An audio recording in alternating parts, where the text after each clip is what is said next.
আমি সংযুক্তা আজ আবারও একটা মিনি ব্লগে তোমাদের সকলকে জানাই অনেক অনেক ওয়েলকাম।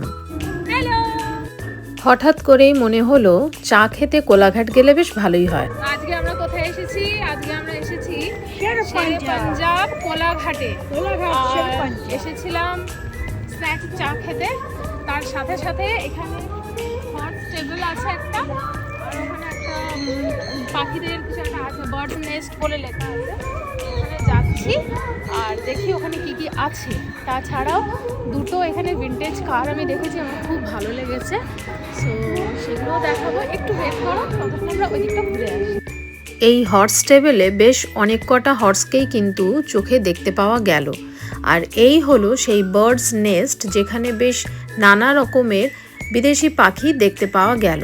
এখানে কয়েকটা নাম না জানা পাখি যেরকম ছিল, সেরকম চেনা পরিচিত পাখি যেটা আমরা মোটামুটি সকলেই জানি, ম্যাকাও, সেটাও কিন্তু ছিল।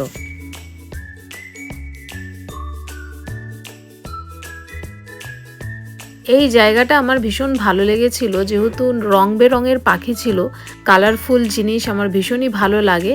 আর এইখানে দেখো বেশ কয়েকটা পাখি একদম কাছে চলে এসেছে আমাদের। মাহি তাদের সাথে কনভারসেশন করার আপ্রাণ চেষ্টা করছে, তার সাথে একটু একটু ভয়ও পাচ্ছে। আর এই দুটোকে দেখো কীরকম যখন থেকে গেছি তখন থেকে নিজেদের মধ্যে একটা খুনসুটি করে যাচ্ছিল। আর এই যে ম্যাকাওগুলো দেখছো, এগুলো কিন্তু সাইজে বেশ বড় ছিল। হর্স টেবিল থেকে তখন প্রায় সবকটা ঘোড়াকেই বাইরে ঘাস খাওয়ার জন্য বের করে আনা হয়েছিল। তবে কথায় আছে না, কারোর পৌষ মাস তো কারোর সর্বনাশ, ঠিক সেরকম ভাবেই ঘোড়ার আস্তা বলে এই ছোট্ট একটা ঘোড়াকে দেখলাম সেখানেই পাইচারি করে বেড়াচ্ছে, কারণ ওকে বেরোতে দেওয়া হয়নি। মাথার ওপর ঘুরছে সুবিশাল ফ্যান। এসব কর্মকাণ্ড দেখতে দেখতে আমরা এগিয়ে চললাম আরও একটু প্রপার্টির ভেতরে। এখানে নির্মিত হচ্ছে গোসলেশ্বর মহাদেবের একটা সুবিশাল সুন্দর মন্দির, যে মন্দিরের সামনে রয়েছে একটি সুন্দর তুলসী মঞ্চ, খুবই সুন্দর করে সাজানো রয়েছে।